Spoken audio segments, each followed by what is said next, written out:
Thank you. Your Excellency, good afternoon, sir. Honorable Minister Kwame McCoy, Director of Presidential Affairs, Masi Nadir Sharma, Kit Nascimento, ladies and gentlemen of the Presidential Press Corps, and everyone joining us via radio, television, and the various social media platforms. Good afternoon and welcome to the Presidential Press Conference and to State House. On behalf of His Excellency, I warmly welcome you to this end-of-year press conference, and we deeply appreciate your presence here today as we reflect on the tremendous progress made over the past year. His Excellency will address key issues and outline the vision for our future. So we look forward to a productive dialogue during this session. And to take us through this session is Mr. Kit Nascimento, who will take you from here. Kit, over to you. Thank you, Llewellyn. Good afternoon, ladies and gentlemen of the press. A happy new year to each and every one of you. Most of you now are familiar with the routine. When it comes to question time, we will start at my immediate left. I know.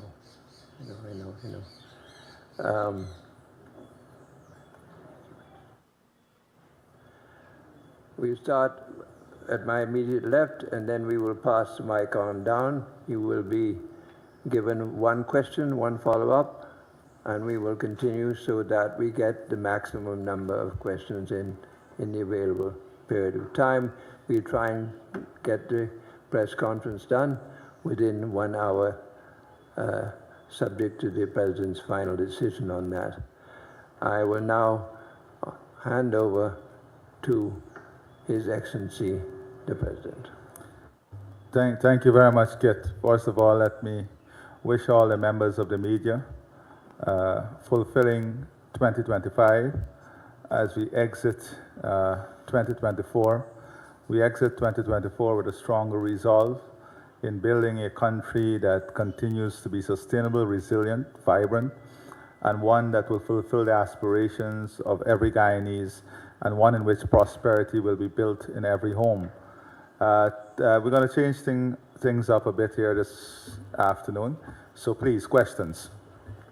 As you see, there will be no opening statement, and we will start immediately. Questions, please. With questions. First question. Organization, and then your question. All right, Kimal King with Reuters. Sir, in November, Suriname's Foreign Minister, Mr. Albert Ramdin, said that he summoned the ambassador of Guyana to protest plans by the government of Guyana to build an airstrip in what they call the Tigray area, as well as a school in what they have said is Suriname territory. Could you give any identifying information about those specific projects and how the government of Guyana is treating with Suriname on this issue? Next question. All right, I'll finish. Take it one at a time. All right, let me take your question first then. First of all, we have addressed this matter comprehensively. As Guyanese, we are aware of our geographic space, and everything I do as president, everything we do as a government, is in context with ensuring the people of Guyana within our geographic space live a life in which there is as little difficulties as possible. The area that you're speaking about is one in which we have received numerous requests from the residents in the area for support in relation to the transportation of goods and services, in relation to supplies, replenishment of supplies for them. It will take them sometimes 3 to 4 weeks to get food in to their villages from New Amsterdam.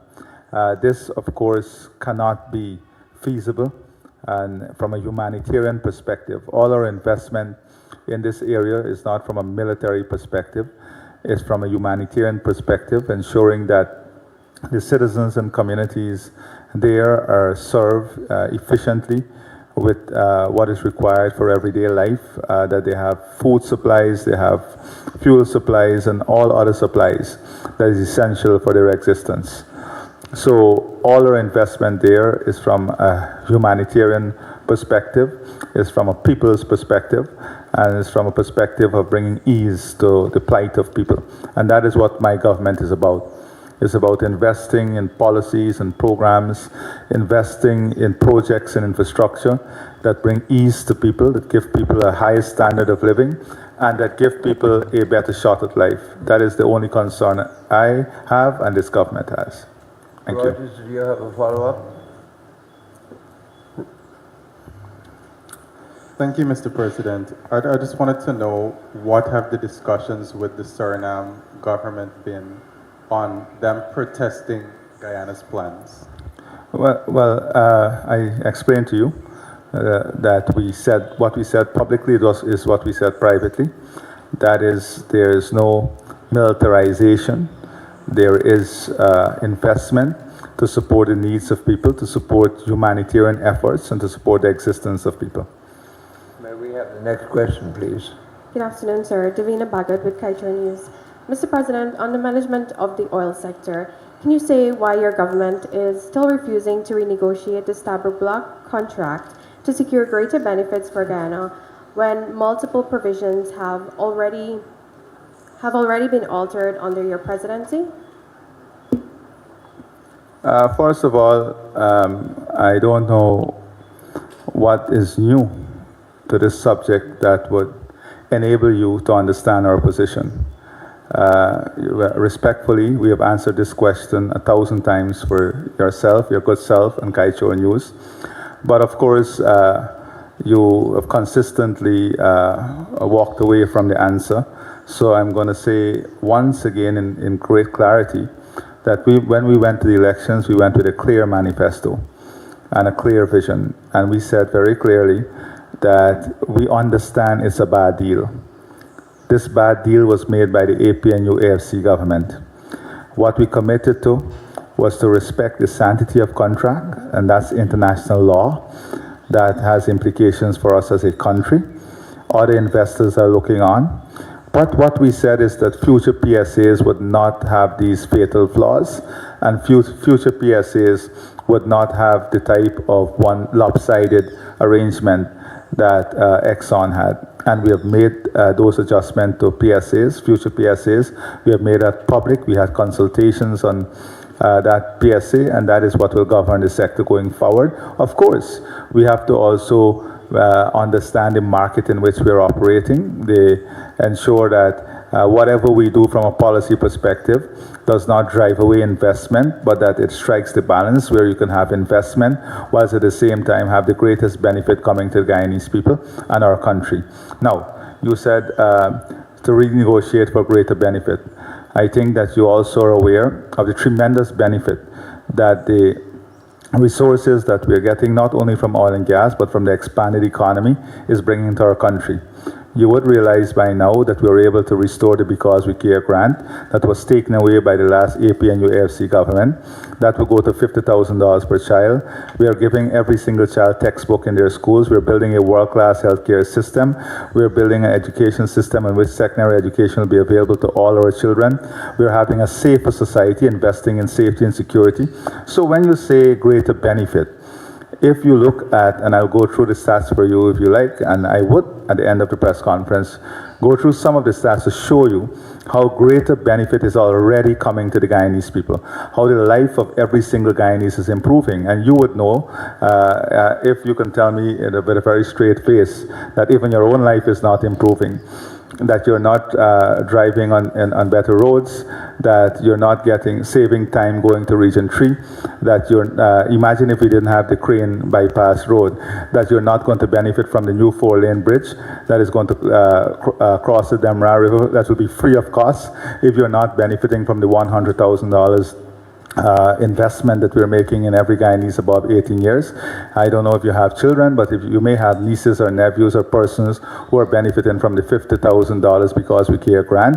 I'm sure you have elder persons in your family who are benefiting from the improved pensions. And I'm sure that you will agree with me that in some way, shape, or form, you or someone who is associated with you can point to benefits that you're getting from the government and from the investment of the government. And this is what we want, every single Guyanese. Regardless of our views, regardless of our political position, regardless, and of course, we have had new persons announcing their participation in the political landscape of our country, and you represent such entity. So we understand the questions sometimes come from a political perspective based on the political representation that you're making and the political ideology that you're pursuing. And I understand that. And I am humbled by your question, but I also want us to all be fair to each other to understand the perspective and the narrative and where it is coming from. Thank you. Thank you. I have a follow-up. Thank you. Go ahead with your... Yeah, just before, I just wanted to clarify, sir, that I'm not here to represent a political entity or a political person. Please. I'm here as a citizen to ask I understand. my Thank you. Please, Thank you very much. may we have your question? Sure. Sir, my follow-up, we know that countries around the world have already made changes to their contracts, their oil deals, that is. So I'm not sure, like, what exactly is preventing your government from doing the same? And also, have you officially written... Sorry? Is that a statement or a question? I'm asking a question. Please Go on. do. What is preventing the president from doing the same here? Also, have you written to Exxon officially to get their response on this issue in terms of renegotiation? Thank you. So, yeah, there are countries that might have renegotiated their agreement, but there are countries in which companies are pulling out. If you look at, and you can't be selective in your argument, if you look around the world, you will see that there are many countries and many jurisdictions in which companies are no longer funding capital projects or funding exploration or funding on their operation because they are now looking to consolidate their assets and consolidate investment. So when you look at the oil and gas sector in totality and you look at what is happening around the world, look, Suriname, Exxon pulled out of Suriname. You saw that? Huh? Did you? Okay, so I just want to verify that you did see that. So Exxon just pulled out of Suriname. If you look at the Middle East and you look at some places in Africa, there's tremendous pulling out of assets. What we have in Guyana is consolidation of assets. So we have to understand the balance and what is taking place in the market. The market is not simplistic. Now, the accessing capital for oil and gas sector has changed dramatically. And we have to see where the new policies now from the US government will take us, because the capital for the oil and gas sector has become more expensive, and you have more risk associated because of environmental and climate issues. So the cost of capital is also rising. So that is the market in which we're operating, and we have to be constantly be aware of what is taking place in that market from an investment perspective. And I wasn't in any way, shape, or form saying that you may want to represent a political view, but you will have to admit also that the editor of your newspaper has announced his political intention. The owner of your news outfit has announced his political intention. You're aware of this. Are you? Thank you. That's it. That's all. Once you're aware, let's move on.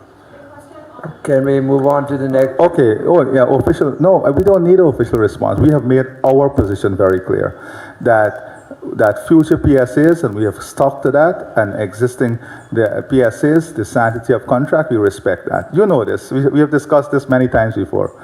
Thank you for your questions. Right, Kaito News. Let's go to the next one. Kaito News, you've had your answer. You'll have another opportunity. May I have the next question, please? Good afternoon, sir. Avisa Paul from the Department of Public Information. The mic is not working for Sometime in February, several countries expressed Department of Public Information. Several countries expressed interest in establishing a gold refinery in the country. Can we have an update on this? Okay. Yes. So we have had many. Guyana our position now is changing rapidly globally. Because of the way in which we are growing, and because more persons, more of the sophisticated investors and countries are becoming aware of who we are, where we are, and the type of natural assets we have, we're seeing greater interest in investment in different areas.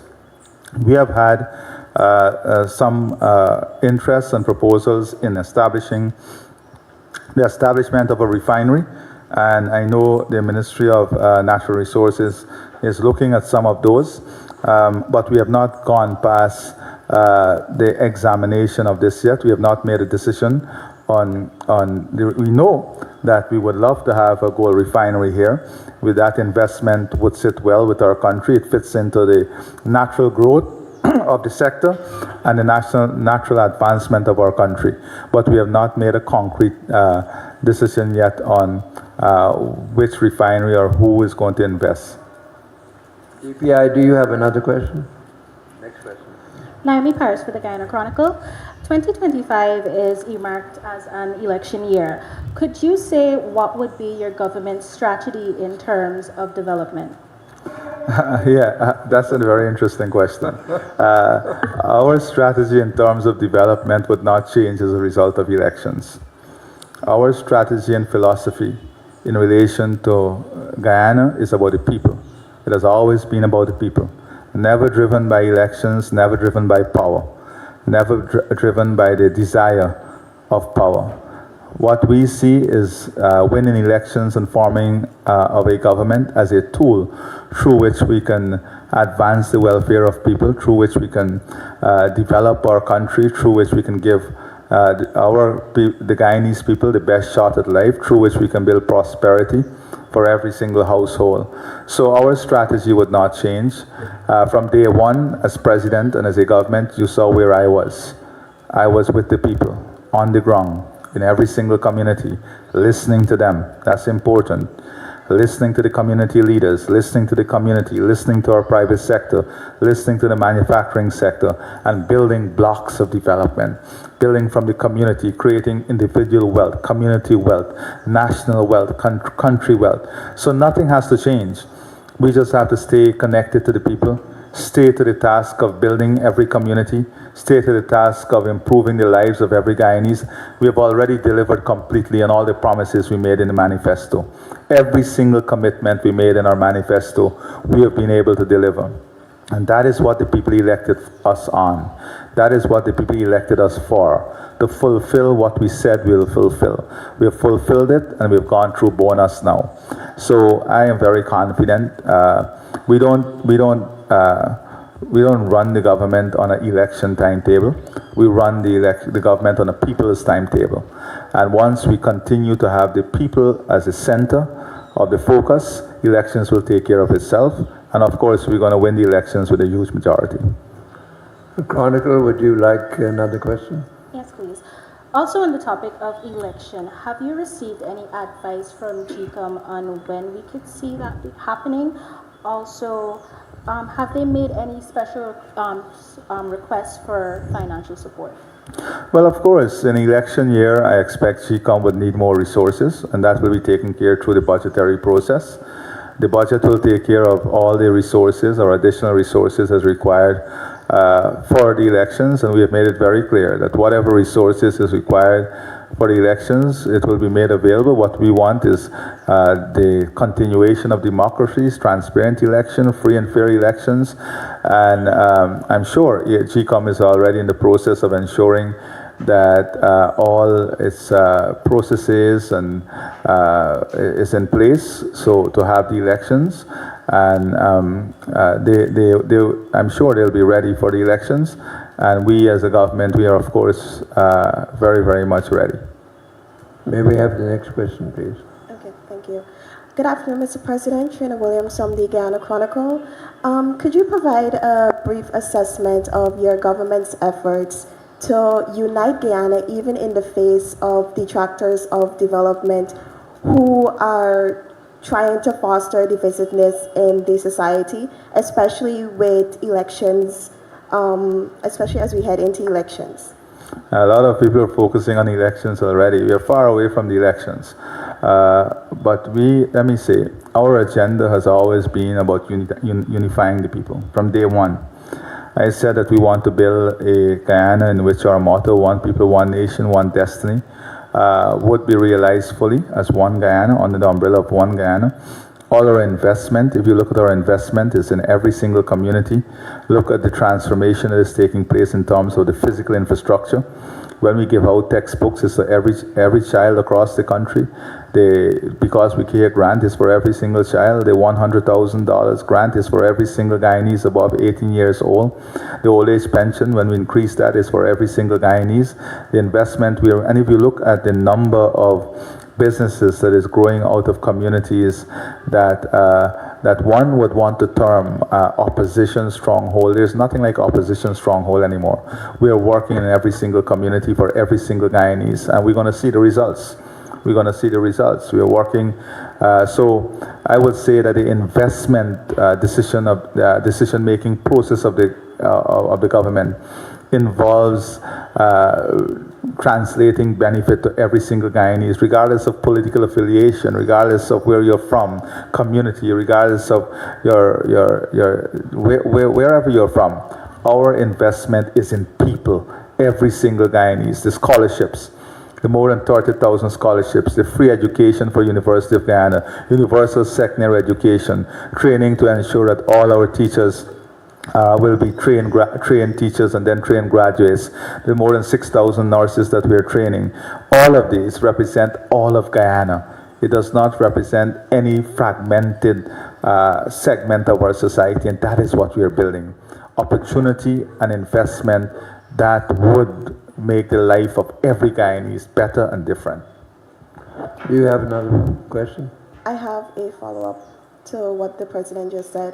I know that you briefly spoke on the one Guyana. A little more loudly, please. Okay, no problem. Is this okay? Yeah. Okay, great. You briefly spoke on the One Guyana initiative just now. I want to know if you are confident that the One Guyana initiative will achieve its goal. 100% confident. There is no other choice.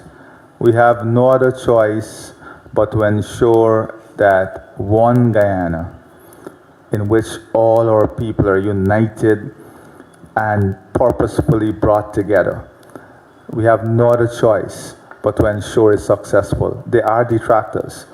There are those that would not want to see the success of this because it does not fit their political narrative. It does not fit their political ideology. But this is not about politics. This is about our future. This is about our country. This is about our people. This is about who we are. And that is what I want to see. By 2030, we must be so united and strong together. We must be so collectively integrated with each other that, when the outside world look into us, they can see the model of cohesion, the model of social integration, the model of cultural integration, the model of religious integration. That is what we have to be, the model for the world. We are blessed with 6 different cultures and people. We have to use that to demonstrate to the world what a model of cohesion, what a model of social integration, cultural and religious integration should look like. And that is what we're working towards. Thank you. And there is no room for failure on this. Absolutely no room for failure on this. May we have the next question, please? Mikhail Rodriguez for Daybreak News. President Ali, given the massive infrastructure development across this country, new road networks, highways and such, and that giving way to a rise in the fatalities in the road, what is your government going to do for the new year to ensure safety of the citizens? Is there some kind of a policy being worked on? What is going to be rolled out for 2025? Yeah, and that's an important question, but I just want to correct from a factual perspective. I agree with you. It is one death too much on the road, and we have to continue to improve the safety on the road. We are a very small population, and we cannot afford to lose our human assets this way. But what is the reality? And I'll go through some of the initiatives that we are pursuing. Only today I had a report on the electronic system that we're implementing to improve road safety and to save lives on the road. And we have had, if we had on the roads that we have the cameras, we had more than 60,000 instances where people were speeding. And that is in the testing phase. Very soon you're going to see the electronic speed meters out on the road that is going to tell you, slow down, you're speeding.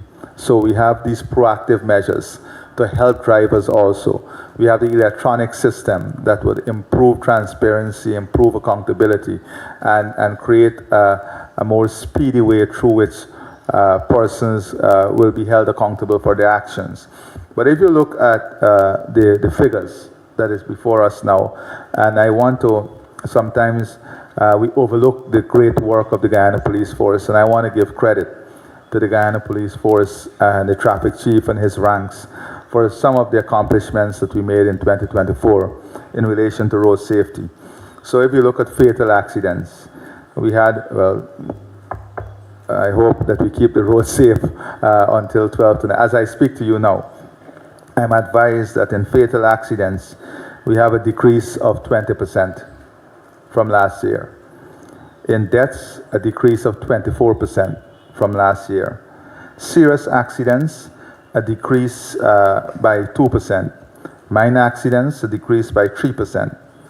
And so if you look at what we have, and that's from the safety perspective, that's from fatalities and all of that. We have consistent decreases from last year, which would have meant that some of the interventions that we have made is bearing fruits, right? So I'm going to look at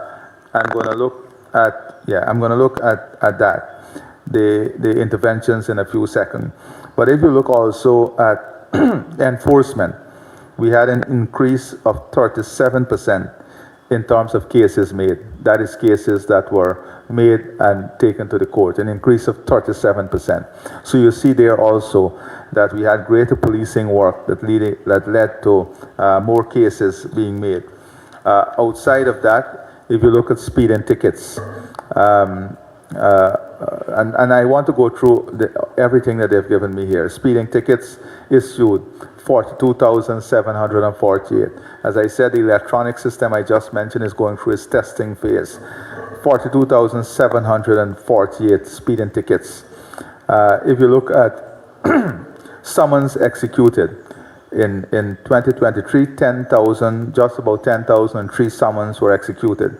In 2024, 13,364 summons were executed. If you look at warrants executed, in 2023, 1,365 warrants were executed. In 2024, 2,398 warrants were executed. So you can see that the enforcement aspect, the policing aspect, has also improved substantially. And this takes a lot of effort. Of course, this is not only about the police force. It's about individual choices and individual action. You know, when you sit in a minibus and you see people speed, the driver speeding, you have a responsibility to stop that bus and get out and report that bus. You have a responsibility as a driver to drive safely for yourself and your families. And I know Shabral is smiling because he has made this point many times, that as individuals we have responsibilities too. And if we don't take our responsibility seriously, then you know, this is addressing the issue from the entire ecosystem. But outside of that, we had a very rigid education program countrywide. Lectures to schools, we had 574 lectures to school. Lectures to drivers and training program with drivers, more than 761 such programs across the country. Lectures to bar owners and patrons. We had in the bars, we had education program, more than 211 such programs across the country. Defensive driving session. We launched a defensive driving session across every region, targeting the public sector and private sector. We had 86 such sessions. Community relations. We had many interaction with drivers, operators, citizens, leaders, pastors, imams, pandits, religious leaders. So all of this is part of the holistic approach in addressing this issue.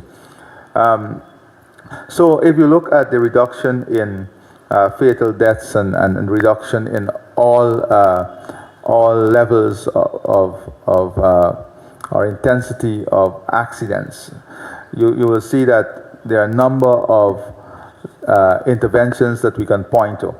One is the intensification of the traffic education program, the strict enforcement of traffic laws with no discretion or consideration given to unlawful behavior and action, the promotion and use of technology, smart city, smart country, the intelligence traffic cameras and body cams.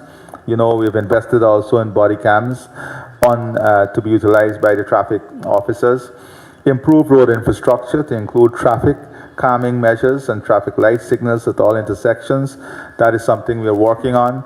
Increase awareness in terms of school children of all manner of road users, increase awareness and education. We had a social media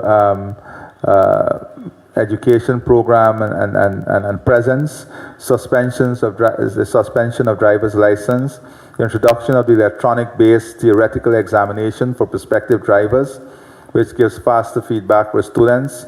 It customized exam rules and lead to greater safety in terms of results and everything. In 2025, of course, you asked what are some of the plans that we want to pursue. We are looking to the implementation of the amendment of the Traffic Act, Chapter 5102, with reference to use of intelligence traffic cameras to target violations attributed to speeding, failure to wear seatbelts, distracted driving, and dangerous driving. And this is the full implementation of the e-ticketing system. And our e-ticketing system will be comparable to the best systems worldwide. So we are adopting the best technology. Establish and maintain concerned citizens WhatsApp groups in all divisions through the Traffic Department communication strategy for real-time information exchange and action. Use of intelligence cladded ranks to look at errant drivers and look at the use of our smart devices to detect and to identify persons who are abusing the roadways. Enhance engagement with promoters, DJs of the entertainment industry to promote road safety and security. Develop closer working relationship with the ministry, across ministry and agencies. Sustain the collaboration with the private sector, local chambers of commerce, National Road Safety Council. Implementation of the demerit point system. This will be a big one in 2025 when we want to implement the demerit point system. The enhanced training areas and opportunity for traffic ranks, including the use of technology, the full application of body cams. Then also we'll look at the fine system, the suspension system, making it more user-friendly. And this system, I want to make it very clear. The system is not being developed to go after persons. The system is being developed to keep everyone safe, to ensure that we all comply, to ensure that there is transparency and openness. The system is rigid. The system has less human interference for biases, so it's electronic, it's technologically driven. So those are some of the things that we're pursuing in terms of improving further road safety. But I've pointed to you to the tremendous accomplishments. This year, we are still not happy because every death is one that we are dissatisfied with. If the President would permit me, I would like to say one thing on this matter myself. I'm older than anyone in this room by many years. I have not had a single accident in Guyana of any. It is a matter of individual discipline. And you don't drive anymore, kid? I still drive. Okay. Every day. So it is a matter of individual discipline. If you want to drive fast, join the racing club and race on the tracks, what I did. Thank you, President. Please. Secondly, Mr. President, given the state of affairs around the Caribbean and none other than our neighbor Venezuela and now Trinidad, the circumstances in Trinidad presently, what is the government's plans for the New Year's to ensure safety and security of the Guyanese citizens? Now, so that's a very interesting issue.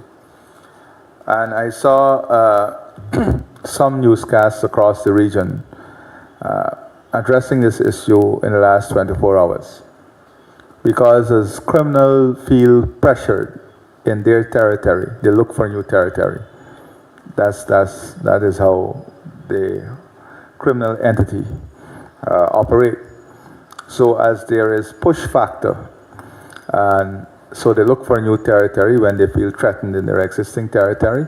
And as they conquer territory, they try to grow the network to own more territory. We are a very integrated and closely knitted community across the CARICOM region. So of course this is of great concern to all of us in CARICOM. But on the issue of crime, maybe I think we should, if I may, let me go a bit more elaborate on what is occurring, because there is also a misconception on our successes in terms of crime fighting here in Guyana. And I really want to congratulate the Guyana Police Force, and all the officers and so on, who are working diligently to help us to fight crime. And let us look at some of the things that we have done and some of the results. But your point is so key that the entire region is paying attention to this now. The movement of gangs, the transfer of weapons, the expansion of gangs and so on. And we have to be mindful of this. So what we have done in 2024 is expand the Safe City project. We have state-of-the-art surveillance system in many of the important locations now, especially the urban centers. We have more than 500 body cams now available to our officers who are fighting crime and also in traffic. We have invested in state-of-the-art drones. So the Eye in the Sky program has been very successful for us. I don't know how many of you paid attention, but during the Christmas holidays, they were all over in the streets, giving back real-time information and footage to the control center as to what is happening.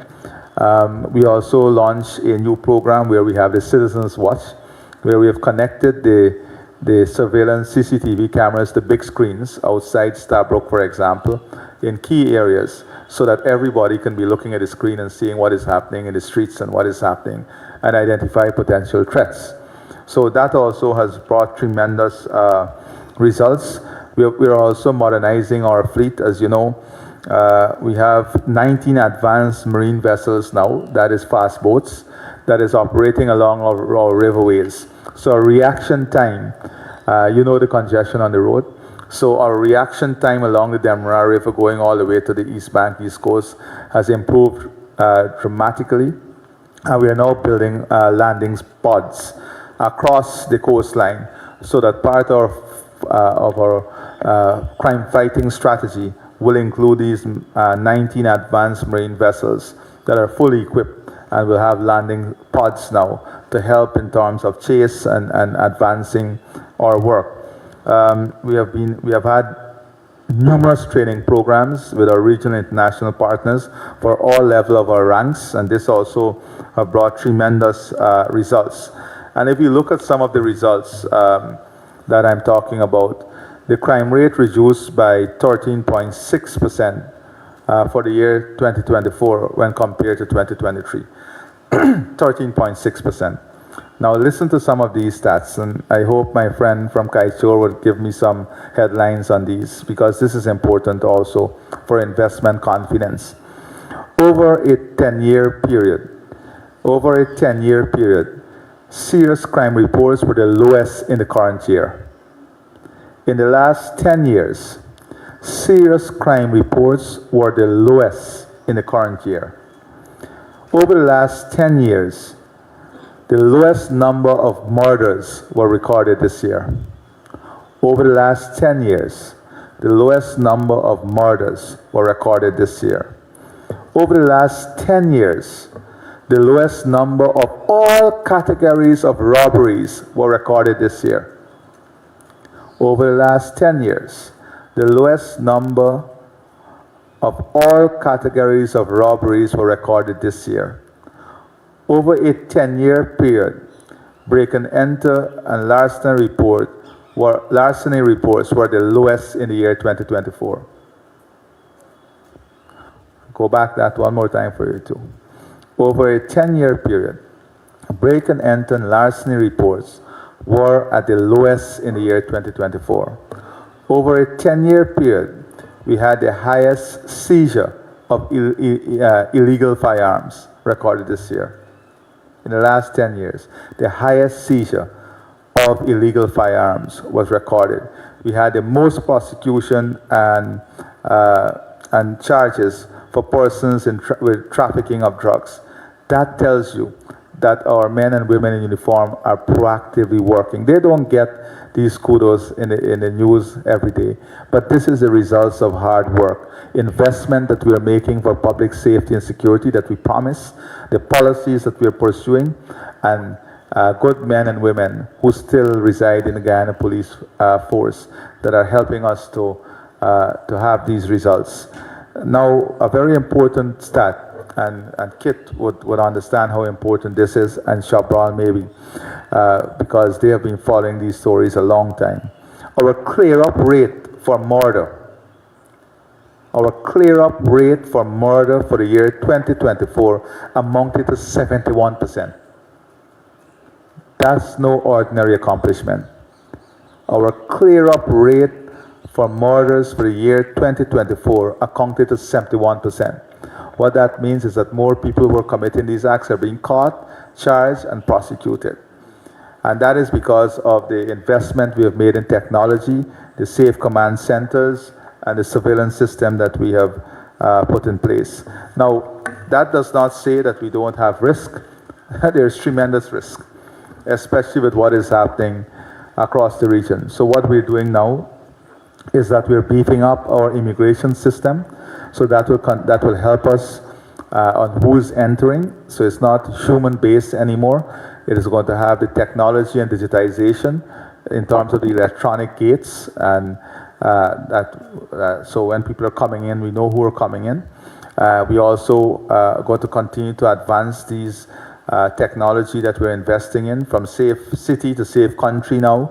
So all over the country, we're going to have these facilities up.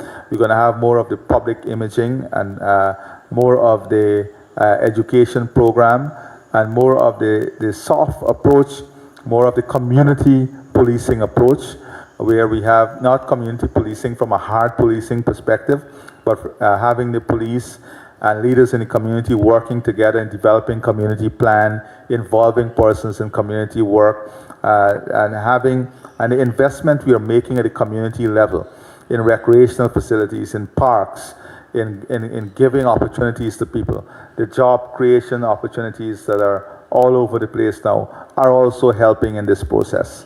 All right? Thank you. We have the next. Finally, President Ali, your government for consecutive years. Mr. Rodriguez, you're taking liberties. You're having a third question. You had two questions. You have to You've come back. already had You have two. to wait your turn. Pass the mic on, please. Finally, I'll be after Mr. this. I'm Rodriguez, done. Everyone else is observing. You'll the come back. disciplines. We'll come back to you. Mr. President, that is Shabral Waves. Sir, could you say what information has been provided by the United States about the alleged gold smuggling and tax evasion by the Mohammeds? And secondly, sir, I will go to the third one. In the past, the government had expressed concerns about a number of Court of Appeal decisions, especially in political cases. To what extent are these concerns preventing you from substantively appointing especially the Chancellor of the Judiciary? If not, what is causing the delay in confirming both the Chief Justice and the Chancellor? So, as you're aware, the AG has written to the U.S. in relation to the sanctions and getting the required information so that we can take action. I know the AG is following up on that, and we have not received, as far as I'm aware, or has been advised, the type of information as yet that would necessitate action that is required, but we are ready, as I said, to receive such information. As it is now, the information set that the AG has requested, I think we are still awaiting that information set. That was the last report from the AG to me. In relation to the Chancellor and the Chief Justice, as you're aware, we have a Chancellor and Chief Justice acting. I'm not going to comment on the statement you made that a lot of political cases are being overturned by the CCJ. Well, I can take your argument a bit further. So if you look at, I think the point that you were trying to make was the one that the AG made, in which a number of cases from the CCJ, the ruling from the appeal court, the ruling from the appeal court is being overturned by the CCJ. That is the point that you were trying to make, right, Shabral? Right, no, that has no impact. That is a judicial course, and that is why you have superior courts. So, and that is why you have persons who can go to superior court. So that has no impact on our decision making. That the impact of that is the judiciary itself and what happens at different level of the judiciary. And that is why the judiciary is made up of superior courts, so that decisions can be tested.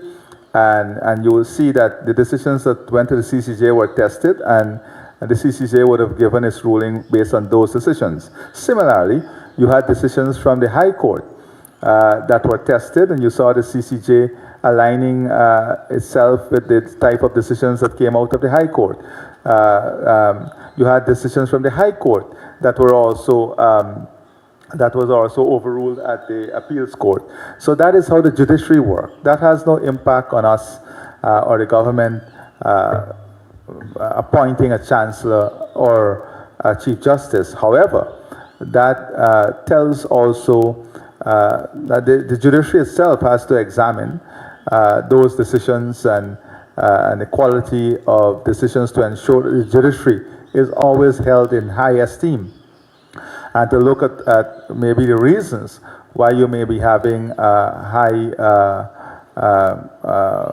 rate of overturn of decisions at the CCJ. That's not for me to determine. The judiciary is a separate arm of government, and they have to do their own analysis. They have to look at their own systems to have continuous improvement. And as you know, I can also point to areas in the judiciary in which we have improvement in the clear-up rate of cases and so on. So that has no impact on the appointment of the Chancellor or the Chief Justice from my perspective. Now, I would say that, the process, there's a process to be followed, and as President, I would follow the process, taking into consideration all the circumstances that exist to ensure that we have the Chancellor and Chief Justice that that would continue to take the judiciary into a place that all of us will be proud of, all of the region will be proud of. So, as President, the issue of the Chancellor and Chief Justice is one that is being continuously looked at. It's not that we don't have a Chancellor and Chief Justice now. We do have a Chancellor and Chief Justice acting, just like we had a Commissioner of Police acting for a period, and the police commissioner was confirmed recently. I didn't invent the situation. I didn't invent the situation of the acting Chancellor and Chief Justice. But yes, I take the point that, we have to move ahead with this. Another question? Go ahead. Actually, Mr. President, I would like you to tell us why is the government indexing the increases in wages and salaries to the cost of living? For instance, why is the minimum salary that's being offered in the public sector not being indexed to the level of the cost of living? So I don't know where you're getting your analysis from, but I would like to hear from you what is the inflation rate. Because if you look at the inflation rate at mid of this year and look at the type of salary increases that we have given, you will see the challenge. And let me tell you what is the complaint now, frankly speaking, is that its private sector has to keep pace now with the type of increases that the government is giving. And that itself has implications. You know, when you look at the competitiveness of our economy, the government don't operate in isolation. The government operates in an environment in which the policies that we implement and decisions that we take also have effect throughout the system. I can point to numerous instances now where persons from the private sector are seeking to enter the government services.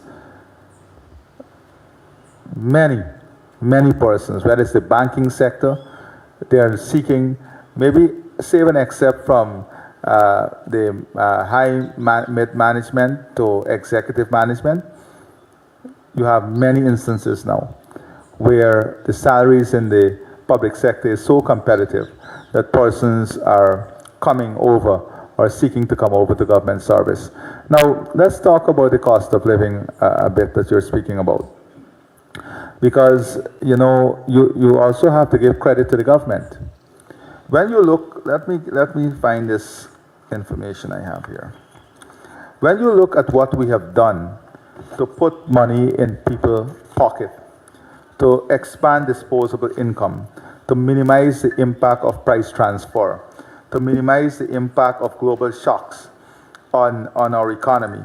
It is enormous. It's an amazing story. There is no country in the world per capita that has done what we have done. We have removed taxes from fuel, which has the highest impact on population and cost flow, because the cost of fuel impacts everything. It impacts transportation costs, it impacts food costs, it impacts electricity costs, it impacts water costs. We have removed the taxes completely from that. That is billions and billions of dollars that we have taken off of the burden sheet of the population. And that is only one area. The VAT on water and electricity that we remove. The more than 200 plus taxes and license fees that we remove from goods and services. Imagine if those things were still in place. Imagine if we still had the tax on the fuel. And many of this is imported impact. So the government has consistently made good decisions in terms of mitigating the challenge of global cost of living increases. And let me just share some information, Shabral, with you. We have supported the population in unbelievable ways. If you look, for example, at healthcare. In healthcare, through direct intervention, not only the free healthcare services, and I'm very happy to say, and I must commend you, Shabral, that you write when you see things that are challenging, but you also write when you see good things. And I saw your article on the Georgetown Hospital and the improvements that is taking place at the Georgetown Hospital. So let us look at health, for example. Cardiac medical treatment, 1,746 persons. Dialysis, the $600,000 check that we're giving for dialysis. Eye care, cancer screening, imaging, hip replacement, never done before.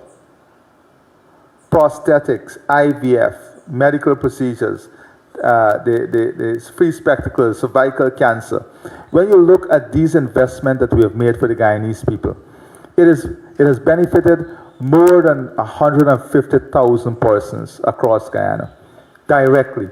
That is costs that they would have had to incur. And that is a cost of more than $3.3 billion. We don't speak about this every day. This is outside of the services we provide at the health centers, the hospitals, and all of this. That is money that we're saving persons from their own disposable income, or they could not afford it at all and would not have benefited from the health care.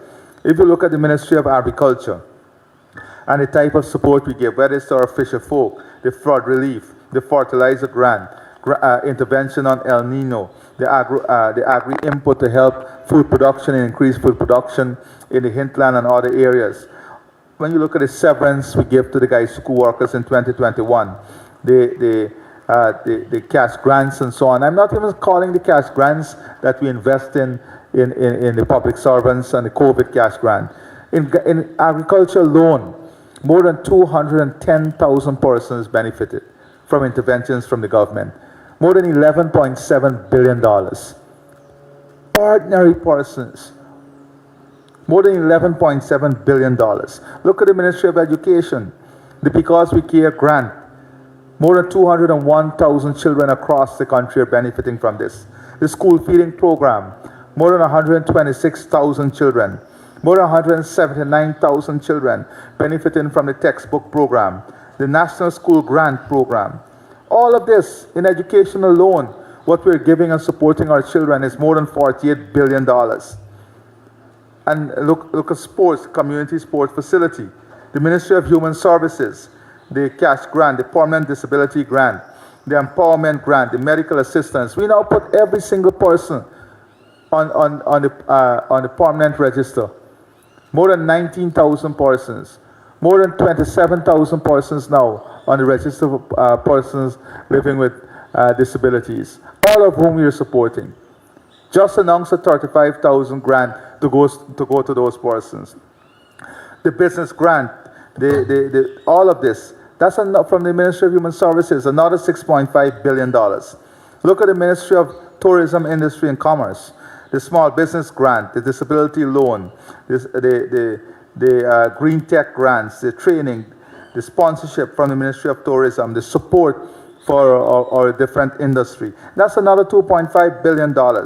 Then the Ministry of Finance, the COVID-19 cash grant, the end of year bonus for the frontline staff, the tax-free cash grant to public servants, the $100,000 per person. That alone might be $60 billion. All of these are investment in whom? The people of this country. For what? To improve their disposable income, to give them an opportunity to invest, to give them an opportunity to, and many of them are using this to invest in their homes, to build their homes, to pay for their house lots. That's an investment of more than, when you add next year, the remainder resources that we'll have to spend for the 100,000 grant, that is in excess maybe of $160 billion. Direct transfer to the people. That is what we're doing. There's no other country that is doing that. Thank you. Thanks. Chair Brian, Guyana Times.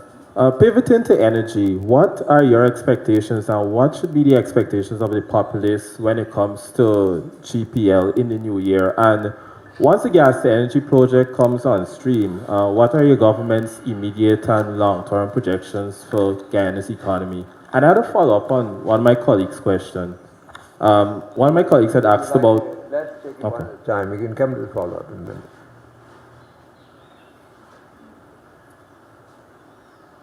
Okay, so you mentioned two things. One is the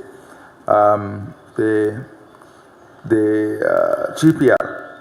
Yeah, so GPL has been a subject of, public engagement recently, rightfully so.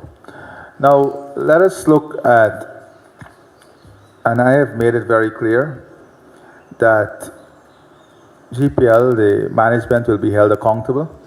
We are making the investment that is necessary to ensure we have reliable and efficient power, because we need reliable and efficient power in a modern economy.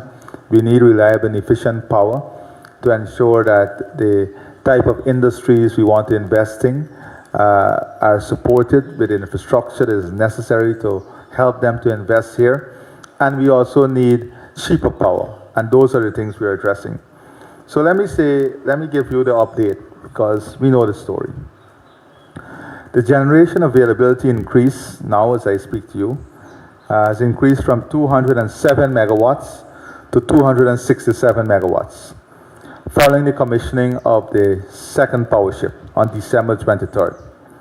The current demand, and this is what I'm advised here now, the current demand is approximately 119 megawatt, with peaks of 205 megawatt recorded in October, November. So we have 267. I want you to understand, remember this number, because I'm going to go through it here now. So we have the increase now with the new availability is 267 megawatt. The peak demand is 205 megawatt. Now here's what you have to understand. Several generators that constitute this 267 megawatts have exceeded their scheduled major overhauls. What that means is that when, we keep saying that there was no maintenance program. Many of the existing generators that are in the system, they have gone past the time for overhaul because we did not have the capacity in the system to pull them down. If we had pulled those generators out of the system, we would have lost capacity and lose power. So they had to keep those generators going. So we have several generators which have exceeded their major overhaul period.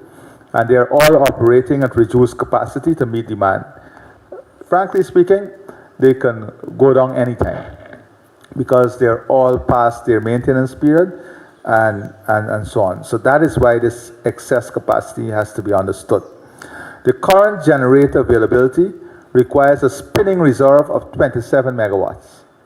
So you have to add 27 megawatts to the 205 because the system should always have a spinning reserve of 27 megawatts, which is calculated at 1.5 times the largest unit. And that is to ensure the reliability of supply of power. Now, what constitutes the generating capacity and how much of that capacity we are talking about in terms of the generators that need maintenance and overhaul? 18 generators representing 115 megawatt of installed capacity.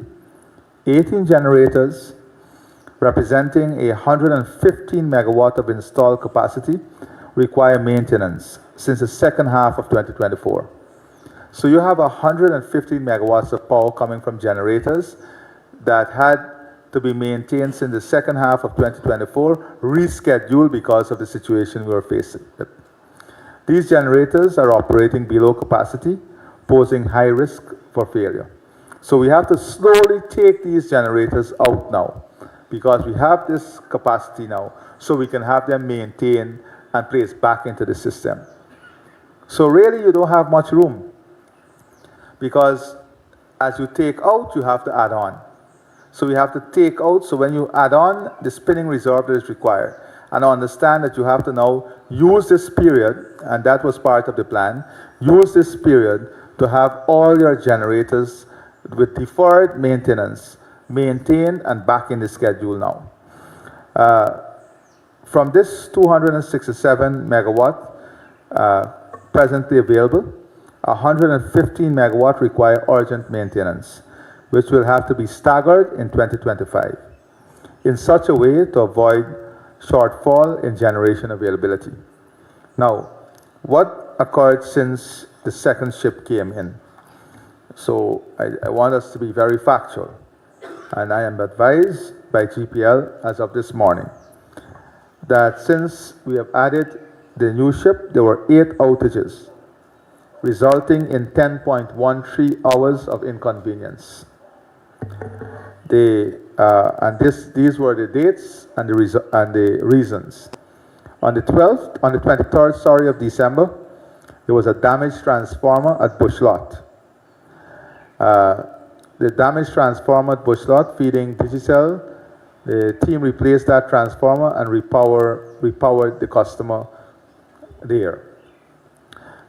On the 23rd again, there was a broken insulator at Hope. This is Enmore to Dutch 4. That replaced broken insulator was done in 43 minutes. On the 24th, there was a damaged transformer at Prospect. Grove to Providence area was affected, and that transformer was dealt with in 32 minutes. Now, this is what I've been advised, and we are not hiding from anything. This is a government that gives the full story. On the 28th, we had damaged lightning arrestor and burnt RCO switch at Columbia to Seafield. The team replaced the damaged RCO switch and isolate lightning arrestor. That took an hour. On the 28th, we had customer cutting trees at Greenheart Street. Industrial site in Nandi Park was affected as a result of the cutting of trees falling on the transmission line. The branches were removed, and it took 38 minutes to have the system back up. On the 29th, we had defective pole top pins at Den Amstel. Edinburgh to Best was affected, and these poles were replaced. It took 30 minutes. On the 24th again, we had a vehicle hitting a pole at Yarrowcabra. Suzdai Junction to Kurukuru was affected. It took them 50 minutes to reinstall that. On the 26th, a vehicle hit a pole at Zealot, and the area from Dekendran to Tushan was affected for a period of 2 hours, and that had to be addressed.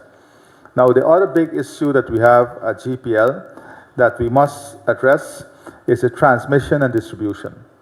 So there is a major plan in 2025 to address the transmission and distribution system. And this would be an investment maybe of in excess of $750 million US. We'll have the construction of approximately 155 kilometers double circuit transmission line, 214 kilometers of 69 kV transmission line, and 343 kilometers of private distribution lines across region 3, 4, 5, and 6. The construction of 9 69 kV stations in Kururu, Hydroni, Purika, Princess Street, Georgetown, LBI, Enmore, and number 53 Village. And the upgrade and expansion of New Georgetown, Garden of Eden, Kingston, Onfuwak, Edinburgh, Good Hope, and Columbia substation. The construction of 230 69 kV substations in Williamsburg and Trafalgar. 4 capacitor banks for voltage regulations. A 30 megawatt hour, 1 hour battery energy storage system. The installation of 2 km 69 kV double circuit underground transmission line under the Demra River and expansion of the Brain Hoop and Kingston substations. Replacing the existing submarine cable, and this is important if we are to dredge the river to achieve the draft that is necessary to make this river competitive, because right now, you know, the draft is very low and only certain size of ship can come in. So this is an important project from a GPL perspective and from a commerce perspective.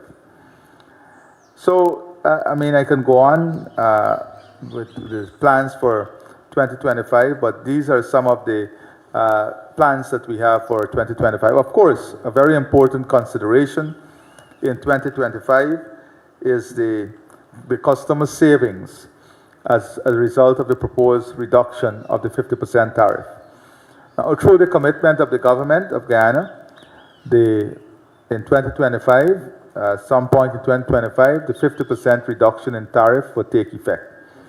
What this means and what we have to plan for is that based on current consumption, the consumer savings will be approximately $2.2 billion per month. Per month. And that's based on the current customer base. Consumption, sorry.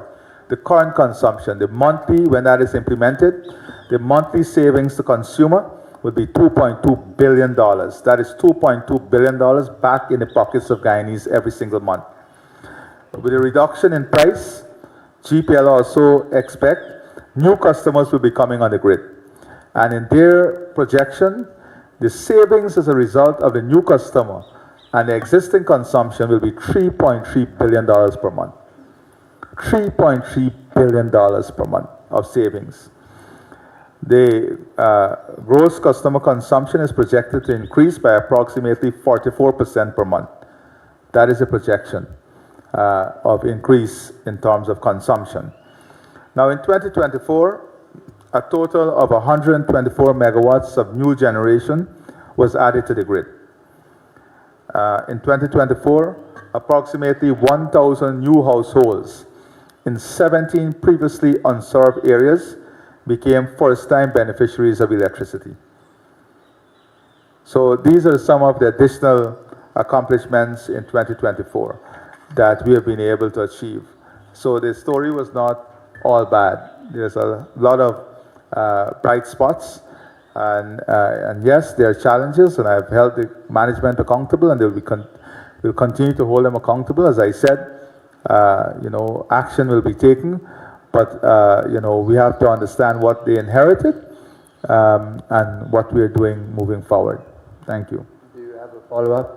Yeah, on one of my colleagues' previous questions, someone had asked about a gold refinery. Sometime earlier this year, you'd spoken about an aluminum plant, plans to establish that and so on. Are there any updates on this venture? Yeah, so that's important also, and as we speak about the second gas to shore project that we are projecting for Berbice, we are looking at the industrial park to support that gas to shore project, and of course, between Guyana and Suriname, there is a huge deposit of bauxite. With the cost of energy coming down from natural gas, it then makes the aluminium plant viable, because energy is an important part of the business decision there. So that is part of what we are looking at for Berbice, Region 6, in the industrial hub and the gas development, second gas development that will come there. That is one of the options that is available.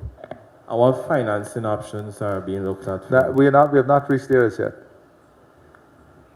Thank you. Hi, I'm Neil. I work with the newsroom. Mr. President, could you say, without being specific, what specific measures are coming up in the budget? I gather early next month. Is there a timeline for the presentation of it? And as you were speaking of cash grants, I wanted to ask whether more of that will come next year.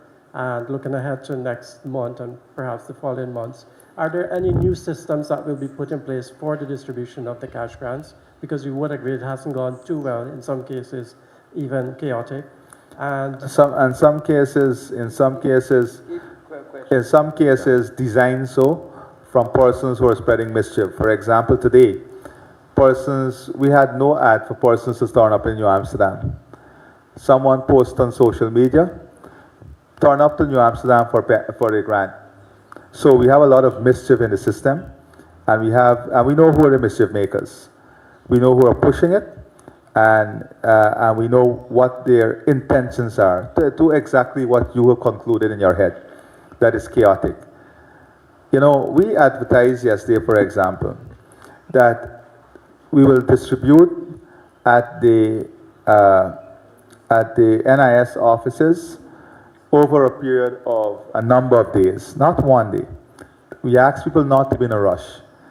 And further, that if you have not received it within that time frame, we'll ensure you're paid in your villages yourself, in the villages itself. We went further yesterday to issue a further release that these checks would also be payable at the NIS offices, not the NIS, the NDC offices, in the communities themselves. So that is how far we are going to ensure ease of this. But people are excited, and rightfully so. They have a government that is delivering to them. They have a government that is investing in them. They have a government that is giving back to the people. They're excited about their government. They're excited about their benefit. They're excited to receive theirs. I'm sure you're excited too. But let me say this. You have to register yet. Well, if you haven't registered, then you're... I didn't Region 3. My time will come yet. Oh, your time... Yeah. Well, when your time comes, I'm sure you'll be first in the line. So let me say this. And we want, and you said cash grant. Did you use the word distribution, or I heard wrong? No, I was talking about the specific one, but I was asking whether... I don't want us to... So next year, I'm not going to go into budget measures as yet. We have some time. And you still have to listen to my All Years Night address. Don't forget that. This is not a substitute for the All Years Night address. I still would love for you to lend me your listening ear. So let me say that there are a number of measures. Well, first of all, there are a number of measures that will continue into 2025 that are important for the population, important for the development of our country.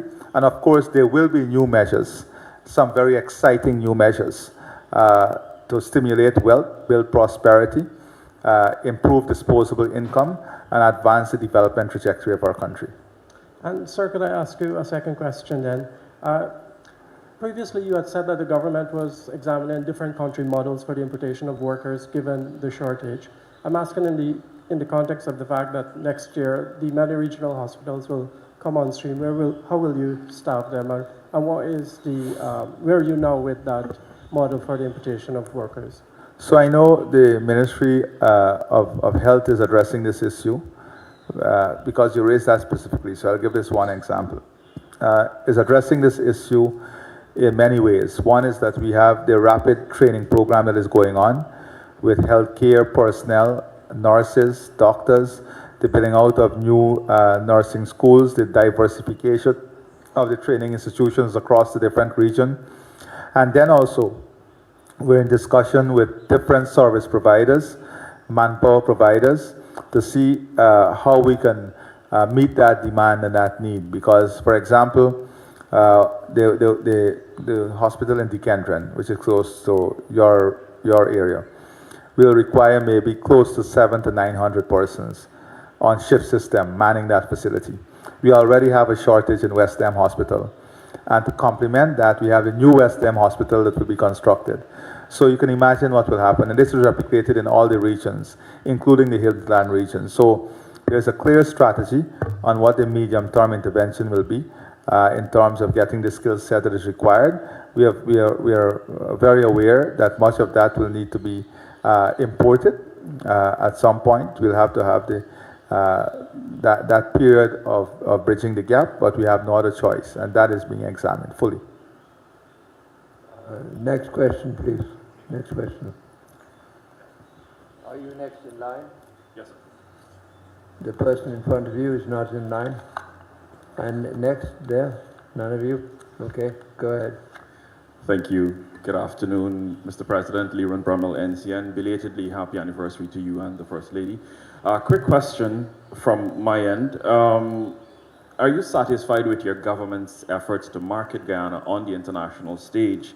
And with a lot of foreign direct investment coming in, are you satisfied with the systems put in place by your government to effectively manage that? And I tie that to the local content legislation, if you're satisfied with how that has been operating. And I've got a follow-up actually after this one, sorry. All right, so let me say that as a government, we continue to set ourselves high standards. So when we achieve one target, we set a higher target. So we are satisfied with the results, but we have set ourselves new targets.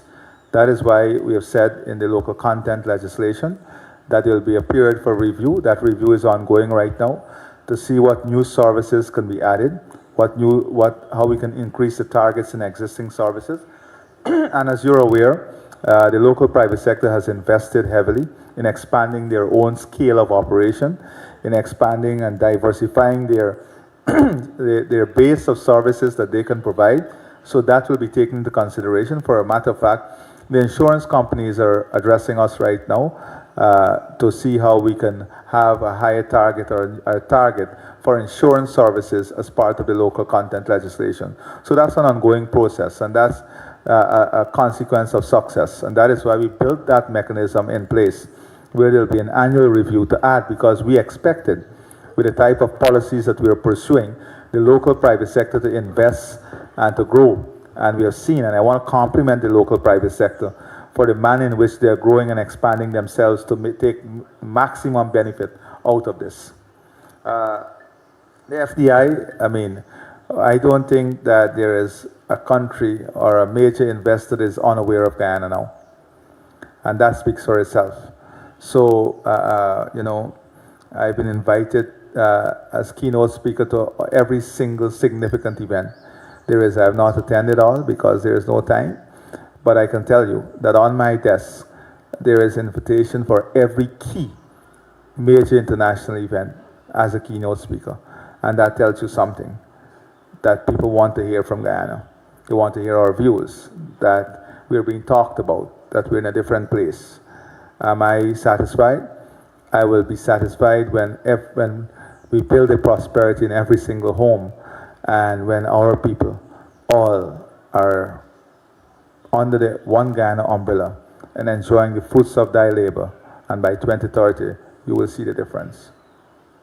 NCN, you have another question? You will be there with me. Thank you, Mr. President. This is a follow-up to a question asked earlier by Mikhail in terms of the Trinidad situation. Two parts to it. Are we as a local, our borders, is there a heightened security presence to look for the migration of these gang members or gangs coming across here? And secondly, has there been an invitation from Trinidad and Tobago for us to assist them with addressing this issue of security? As you know, we are a member of the RSS. So I know there are discussions going on within the regional security architecture. And of course, there are measures to look for consequential effects. I want to put it that way.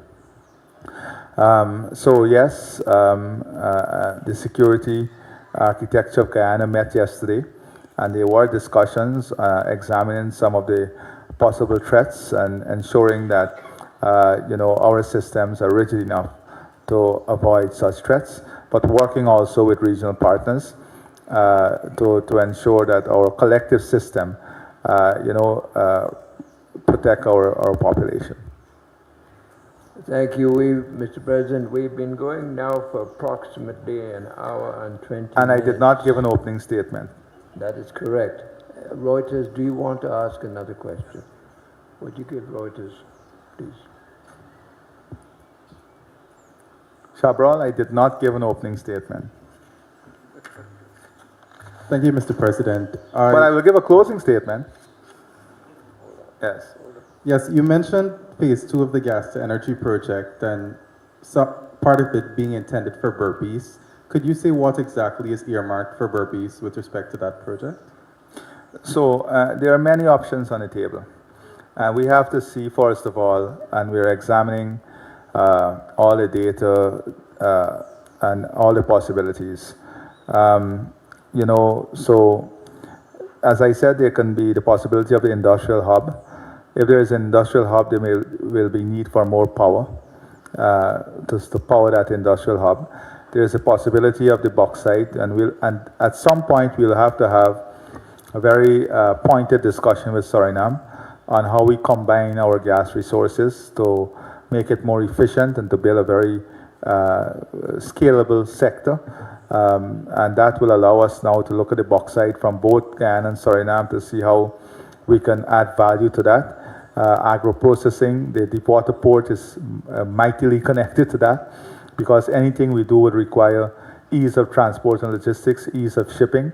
Northern Brazil connected to the deepwater port, and discussions are ongoing with that. We have a working group with Brazil. We have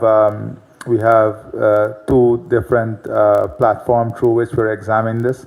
The Afri-Exim Bank, the government of Brazil, the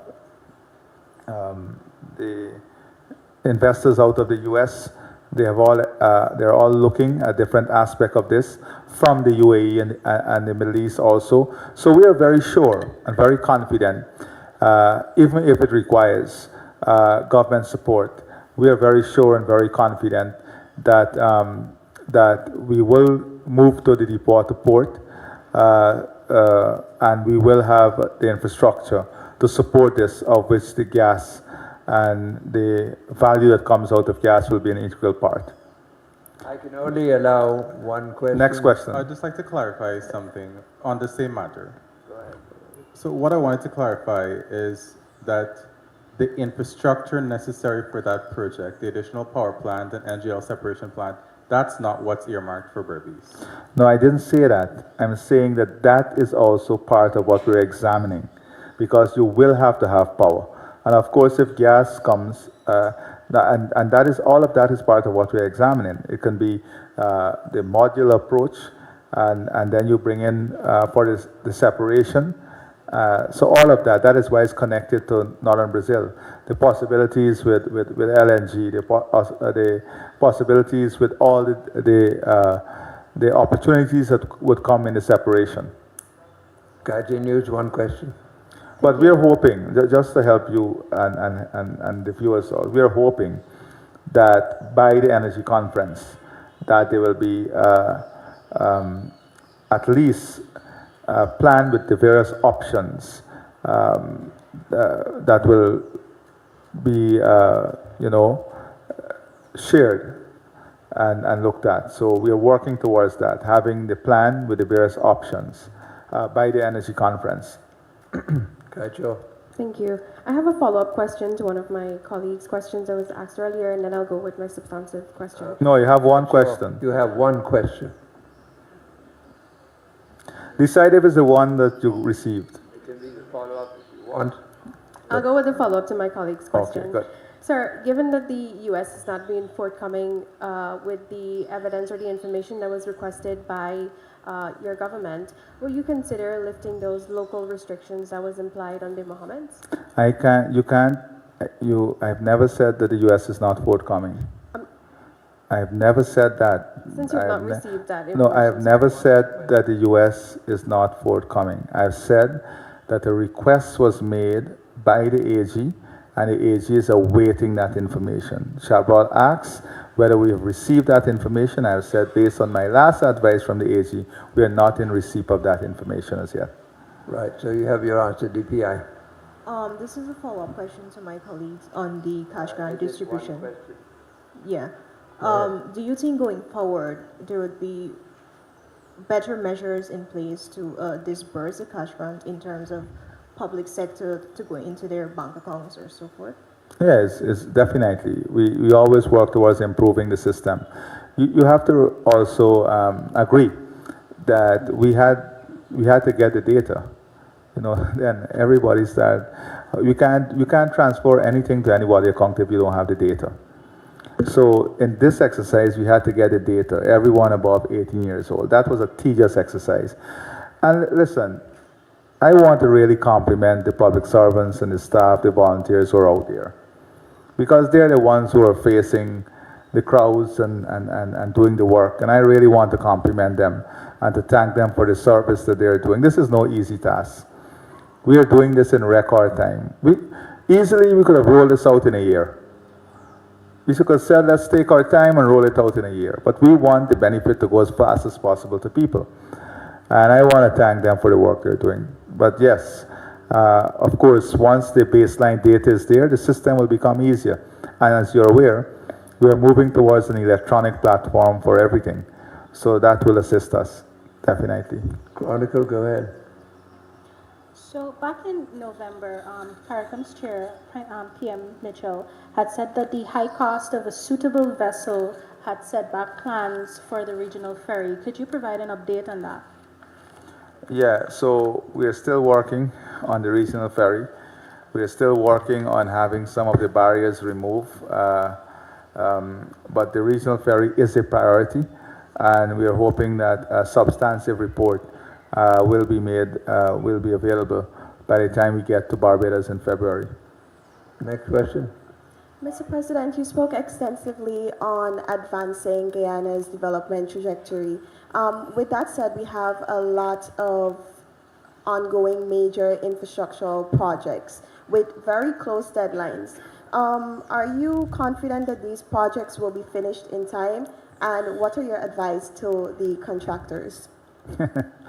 5:30. So let me say that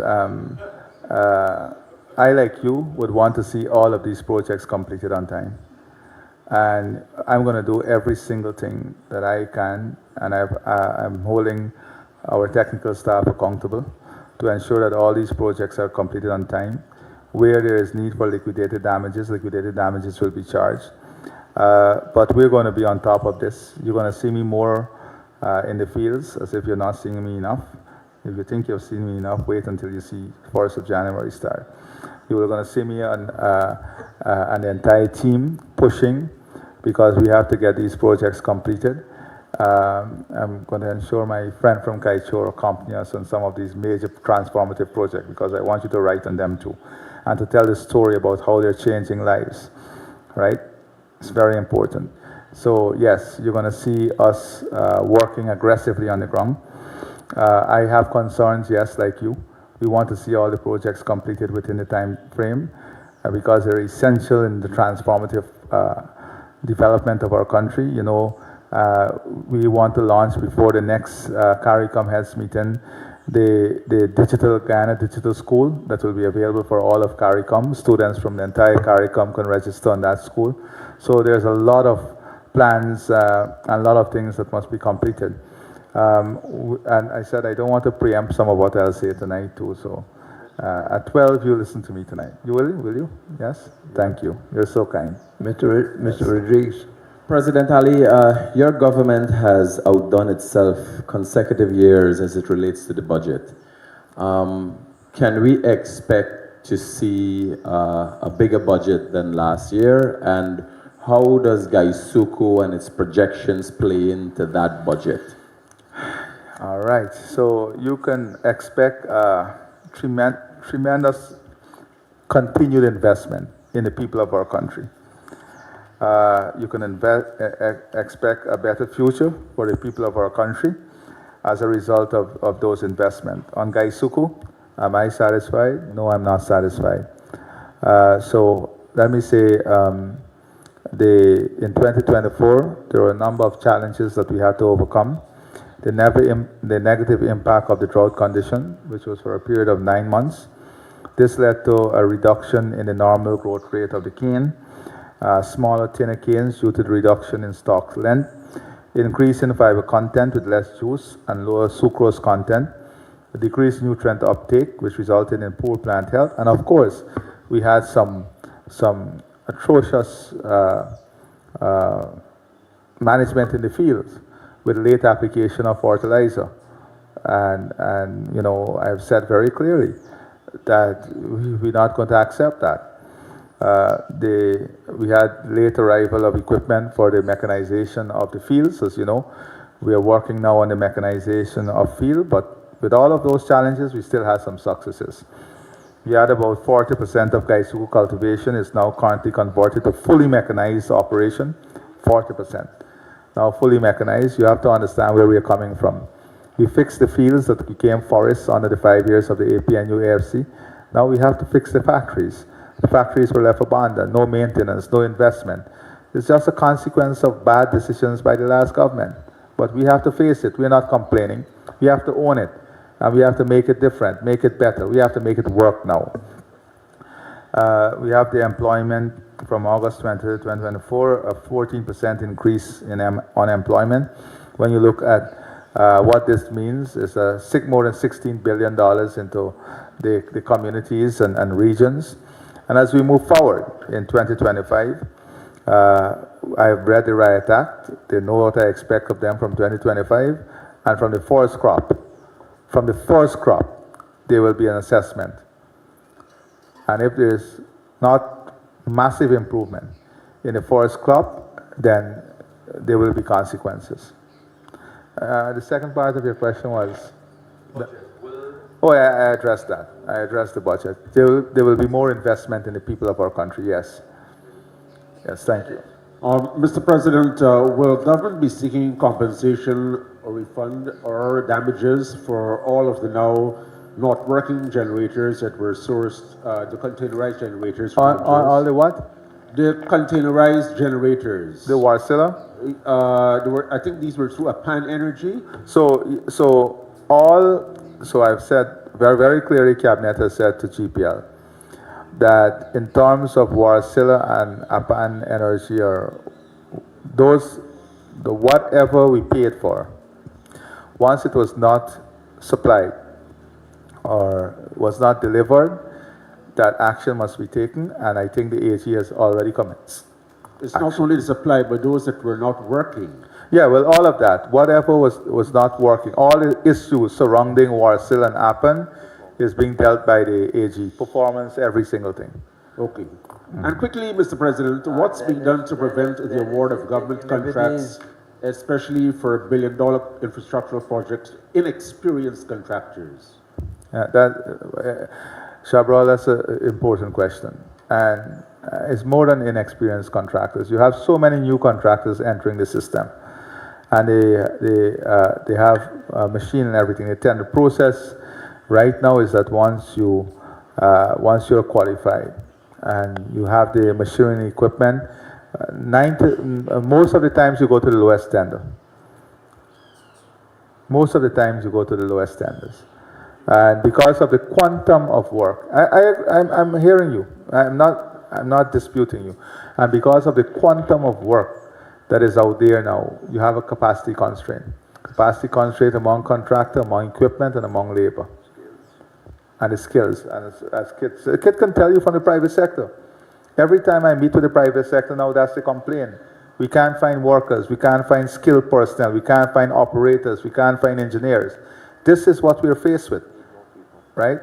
Every single time there's a meeting with the private sector, this is the big issue that we're faced with. That we don't have the number of persons in the country by population to meet what is demanded from the economy, and we have to have a bridge formula to move forward successfully. Next question. On the issue of tourism, what specific strategies is the government implementing to integrate the hospitality sector, like boat operators, taxi services, airlines, local airlines, interior locations and hotels with visitor experience in mind? And similarly, what plans, if any, is the government pursuing when it comes to enhancing public transportation with visitor experience in mind? Just ask two questions. Well, we have a holistic tourism plan. And let me say it's a very important question, because in the next 3 to 4 years, heavy emphasis will be placed on tourism, because tourism brings in revenue that trickles throughout the economy. So we have to first fix the airport, which we are fixing.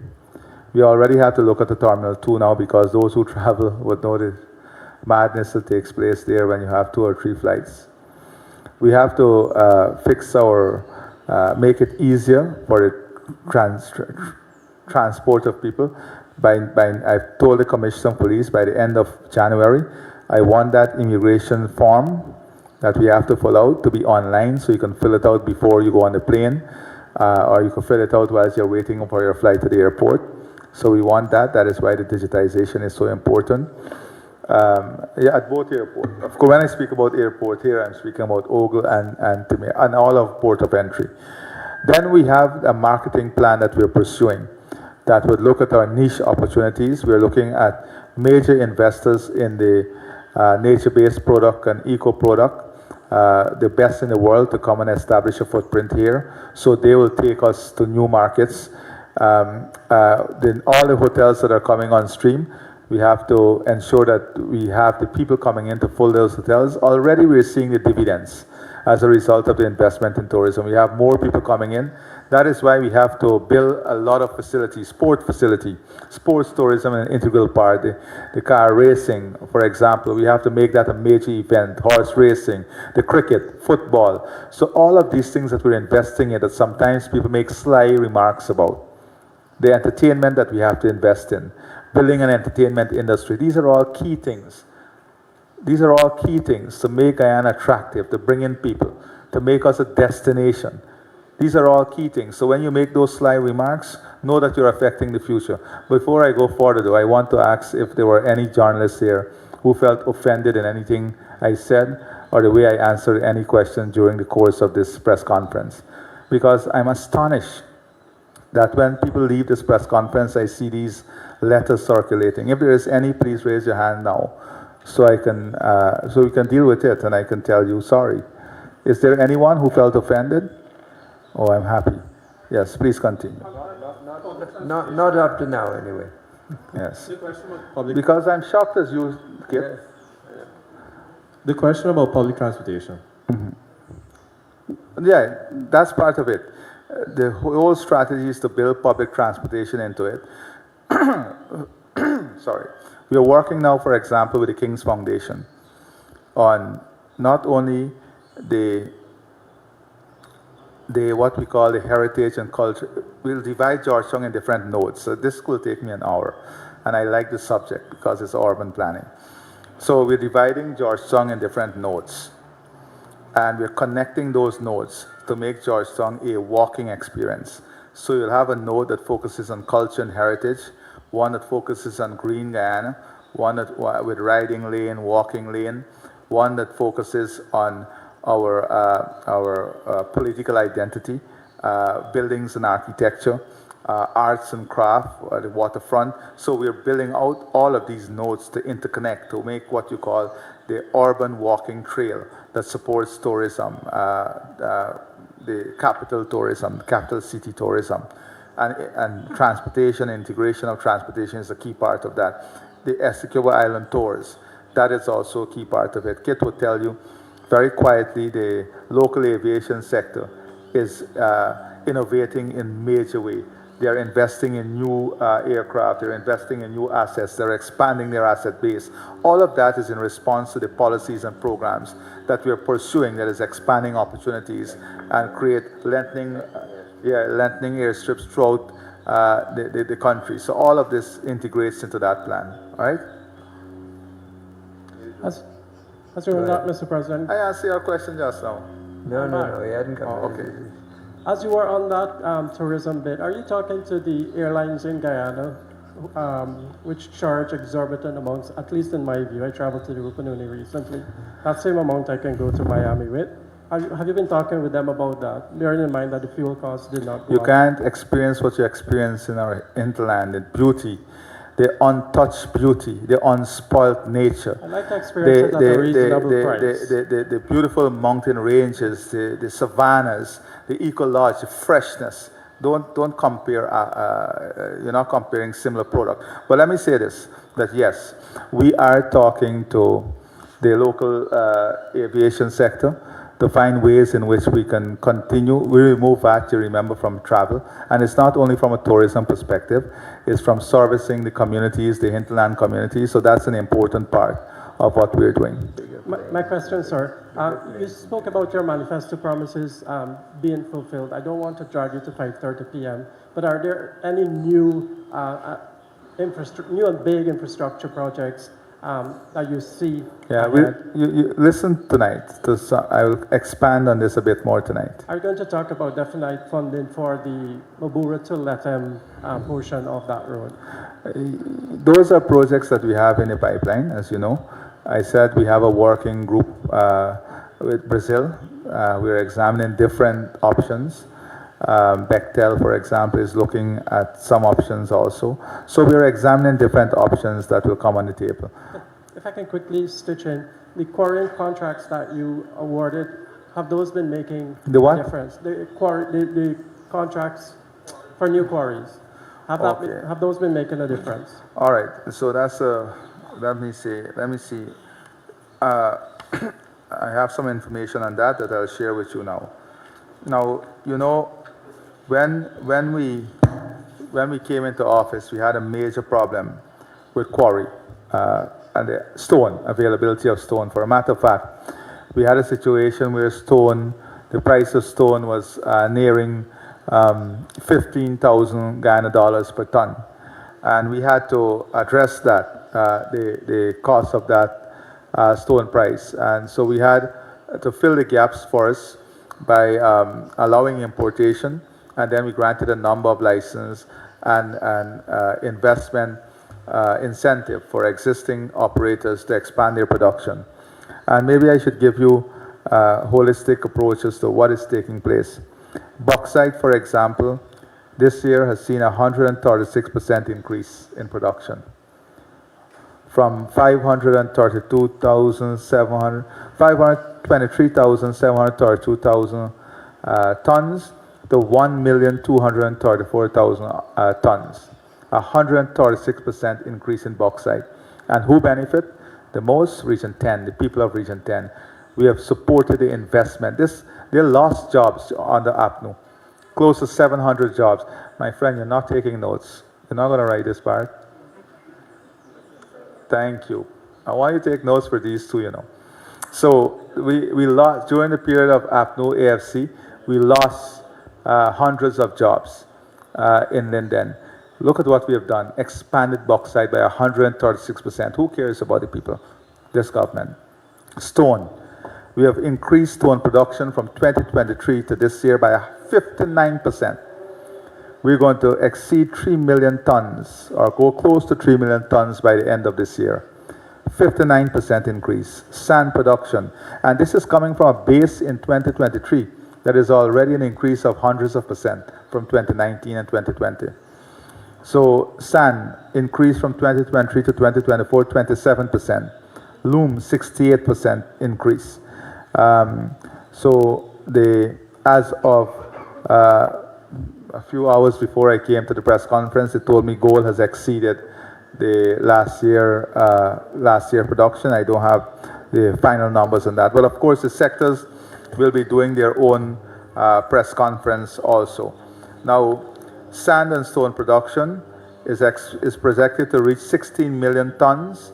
That is sand by 2025, and stone 3.7 million tons by 2025. So that tells the story that all the quarries that we have awarded and the incentive for existing quarry to expand production is bearing fruit. Now let me take this opportunity as you raise that, to raise forestry. Because as you know, the forestry sector went into complete bankruptcy. The forestry sector did not even have money to pay their staff. When we left surplus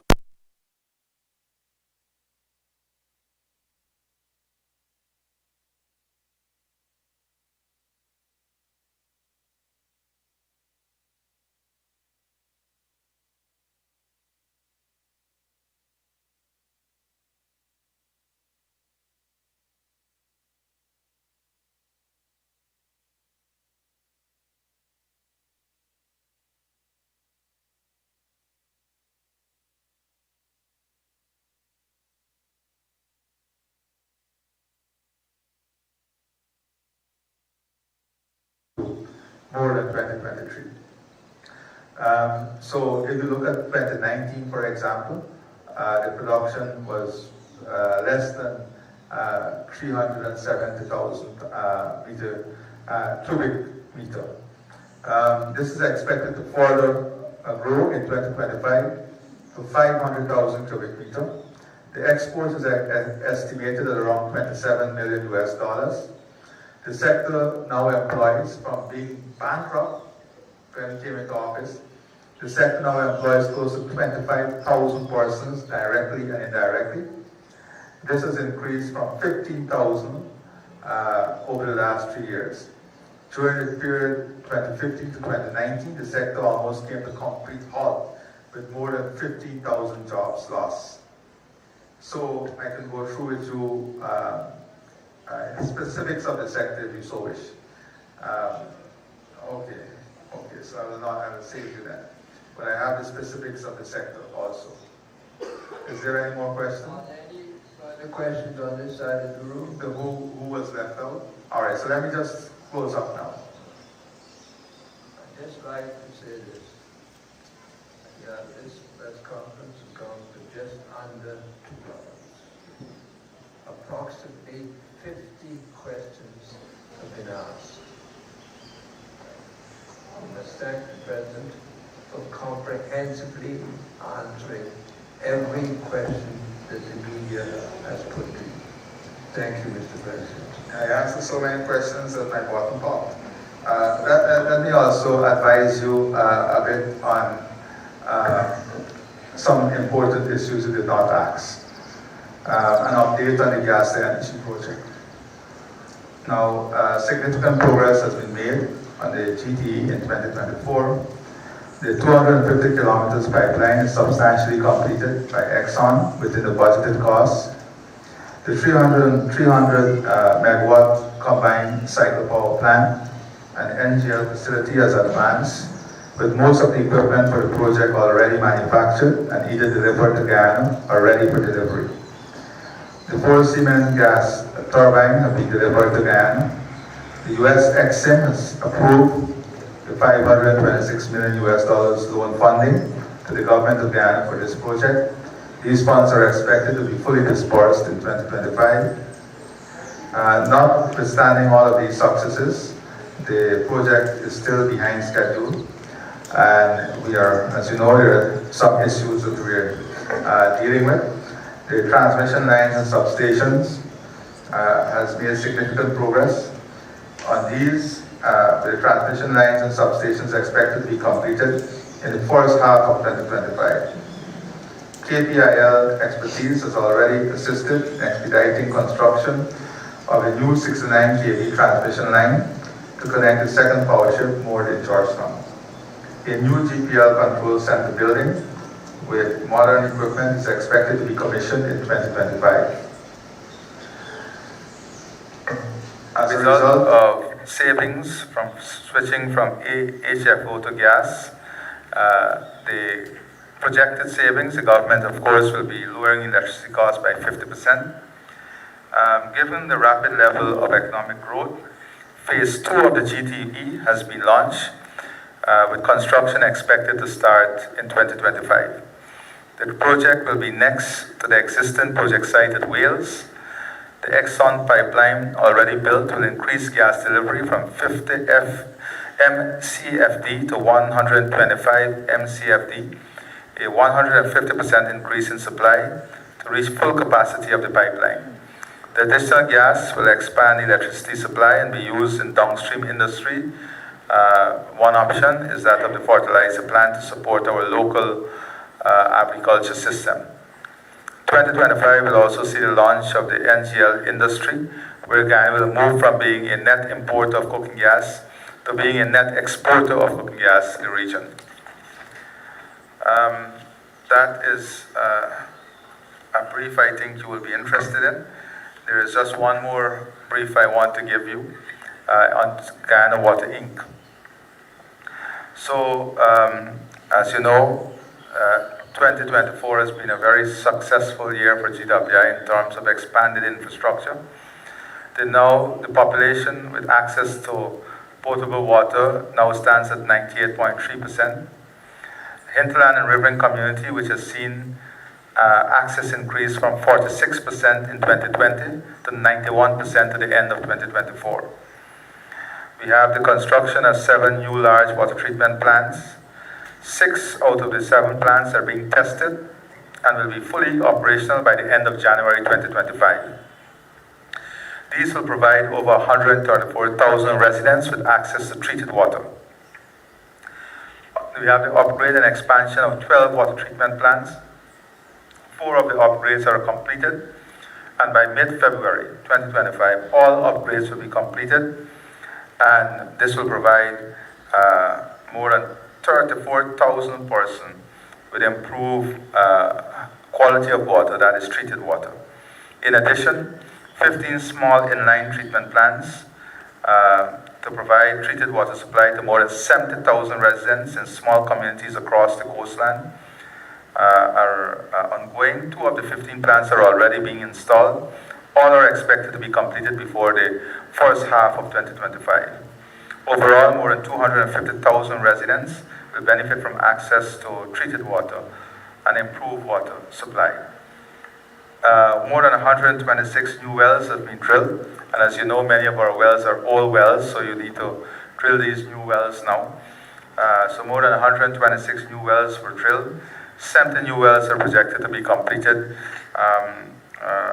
in the first half of 2025. So, you know, these are some of the things that, and there's greater details. The sector will have their end of year press conference and they will go through with you the details. But let me thank the media for the work you continue to do. Let me thank you for being a part of our democratic society. The media and our media workers are an important part of a country's development. You're part of our democracy, you're part of our collective whole. We may disagree from time to time on our narrative, but that does not mean that we're not part of the collective whole. I see you as an integral part of the development of Guyana and a great part of our democracy, and you'll continue to enjoy the freedom under the People's Progressive Party civic government. like anything in life, there are tests and there are testing times. In your own profession, you'll be tested too, because all of us must be tested. Before I close, I want to ask all of Guyana. I know we have to celebrate New Year's and Old Year's and bring in the fireworks and so on. I'm not saying that is an important part of the celebration, but let us also be mindful of our friends, the animals, and not, go out of our way to inconvenience them. If you're throwing these bombs, which is illegal by the way, right, in yards and so on, be mindful of your neighbor dogs, your neighbor animals, the pets, and let us go as far as possible whilst we enjoy in a traditional way. And you have the fireworks, let us really make a conscious effort to take these friends of ours into consideration. I thank all of you for your time. I wish all of you again a very prosperous 2025. And as we navigate the beauty of 2025, I look forward to welcoming you to my first press conference in 2026. Thank you and God bless you. Thank you, Mr. President. That now concludes the press conference. Have a great Old Year's night.